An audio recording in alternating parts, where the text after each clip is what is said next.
This is another GE P2790F. Theoretically identical to the last one that I worked on. This one, the seller says it does not work. So it could be more interesting than the last one, although the last one turned out to be pretty interesting itself. They are not completely identical, and even the PCB appears to be different. So, well, maybe. It's got one of the dome style for the converter and then a modern style transistor here, which I assume is first IF. And on the last one, there was two transistors here. There was a modern silicon and a germanium, and I assume that one of those was second IF and one was pre-driver for the audio. But the detector diode is here, and there's only one transistor here in this radio. So I'm wondering if maybe that germanium was being used as a diode or something. I don't know. Or they had two transistors for the pre-driver, so there was only one IF after all. And then the other one had the older style, the dome style for the final audio output, and this one has the more modern style. So maybe this is a newer model, or who knows, they could have just used whatever parts they had laying around. Made in Hong Kong. So yeah, I visually inspected it. I didn't see anything going on, but yeah, we'll get it hooked up to a grain of wheat, and theoretically it doesn't do anything. So we'll see what's going on. And I haven't powered it on yet. I don't power any of these radios off or up off camera. If I do, I'll say it. We're not gonna like stage things around here. That's just not what we do. Well, that's not a bad sign. Let me turn this TV, the monitor off. Well, gosh.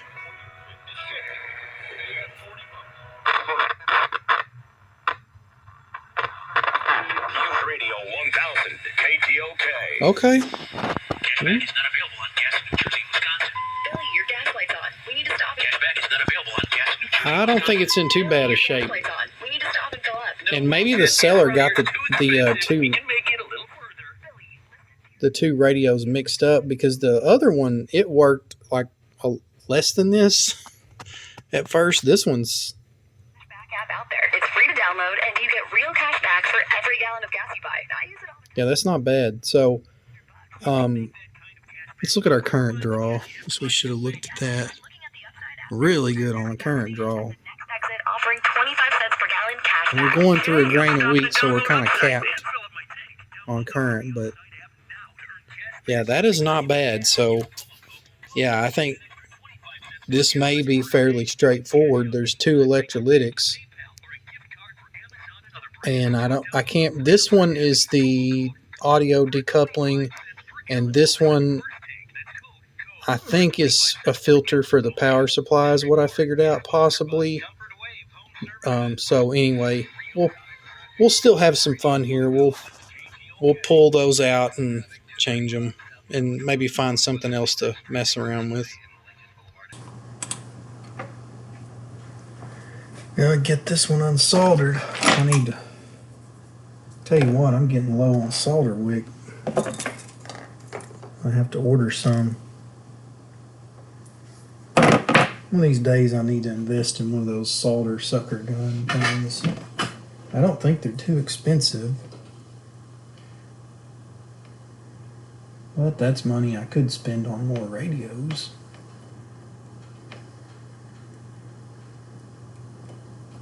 I'm just using some cheap flux. It's nothing special.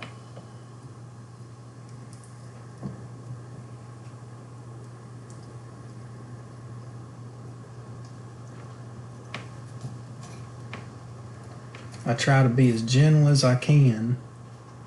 I'm not always successful.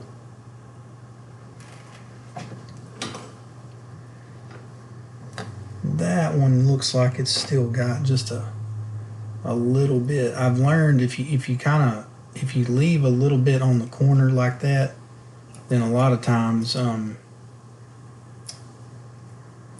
that little ball of solder hanging on to the leg of that will kind of hang it when you go to pull it out, and it can pull the trace or break the leg off the component, so it makes it hard to test or put back if you wanted to. And well, that just fell out. So I guess I did a pretty good job of getting that one out. 16 volt, 4.7. So I thought it would be interesting here, instead of putting a 4.7 back, let's see what happens if we put the really wrong size in here. So I thought, let's try one that's like way too small, and then we could try one that's way too big and kind of see how that changes the audio, just for fun. So I've got a 100 nanofarad. I think that's what I got.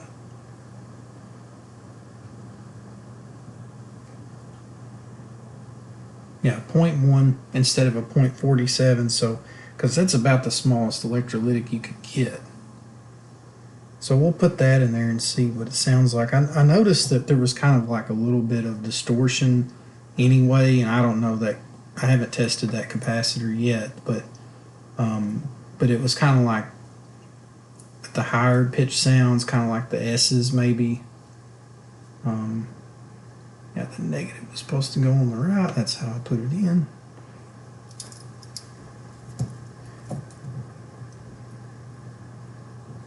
I'll usually kind of bend them over just to kind of hold it.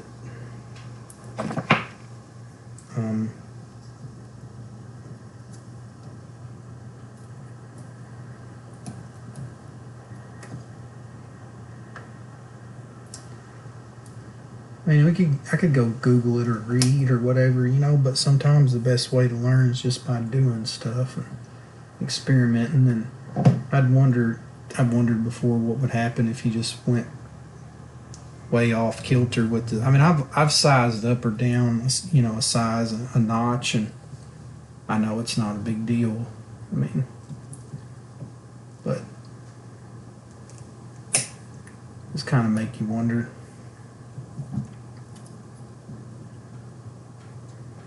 Yeah, I'm not going to get too crazy. I'm just going to put a little bit of solder, because theoretically I'll be taking it back out.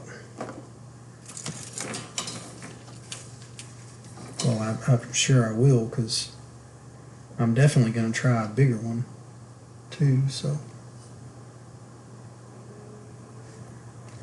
still cold in the garage, so no, the solder's probably not going to flow too great, but I've been wrong before. Alright, let's plug it up and see what it sounds like. So a couple of interesting things. I'll go ahead and let you see how great that capacitor I pulled out was. But so with that, oh, it is a capacitor. It was testing 28 picofarads when I pulled it out, but it's cooled down now. Yeah, 28 picofarad. That's not a capacitor anymore, or not really. But with the 100 nanofarad in there instead of the 470 or 0.47, the volume is like very limited, and it's not very loud, and it seems to have this kind of permanent little bit of an oscillation kind of going on in the background. And I don't think that was there before.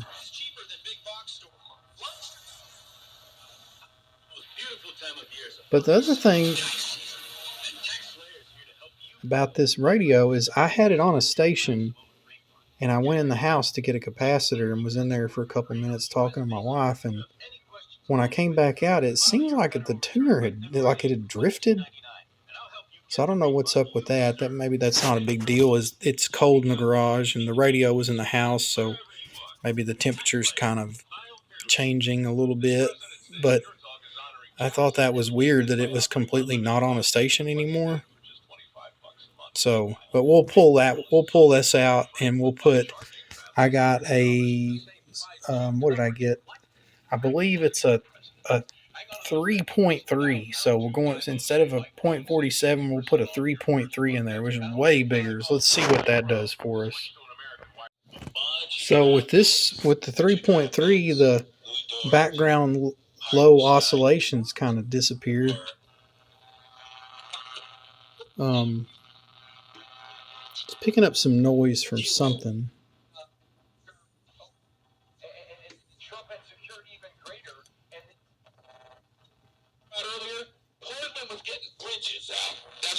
And the volume goes quite loud.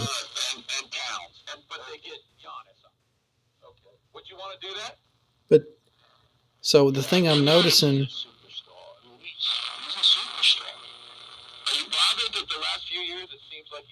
I don't know if you can hear this or not, but the audio is clear, but the highs are gone. It's like somebody turned the treble all the way down.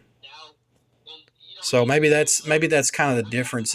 Maybe it just acts like as you go from one size to another, you're kind of just filtering out certain audio frequencies.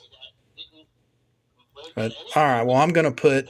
It was supposed to be a 470, but I think I'm going to put a 330 or a .33 or because I have a whole bunch of those. So I don't know how well it's going to come through on the camera, but it's not quite as muffled. The highs are kind of in there.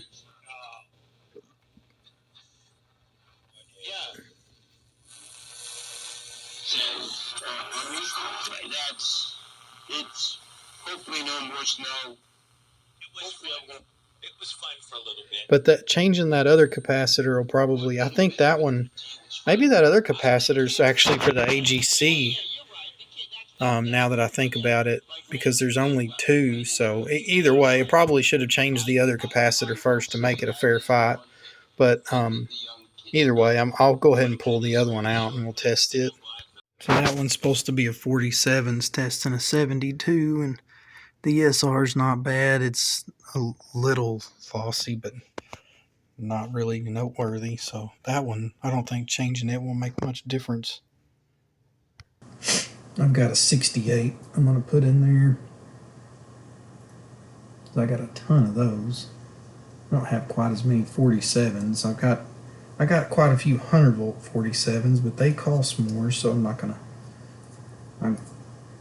I need to get some of this. I've got so many capacitors, but it's like the common sizes I've just used them up, and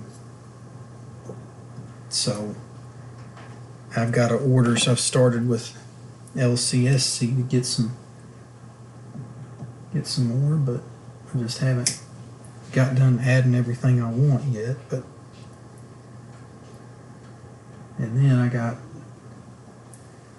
distracted and I bought a Finersi oscilloscope that I'm really excited about. It's the one that they have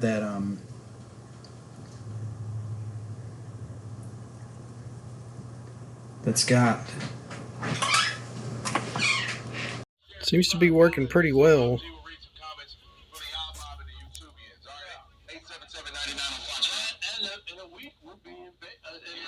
Reception's kind of so-so. I mean, it's not even dark here yet, so well, I think I'll button this one up.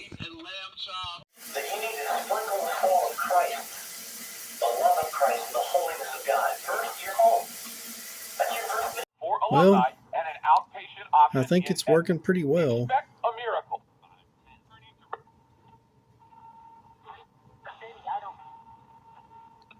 starting to get dark here. I don't know if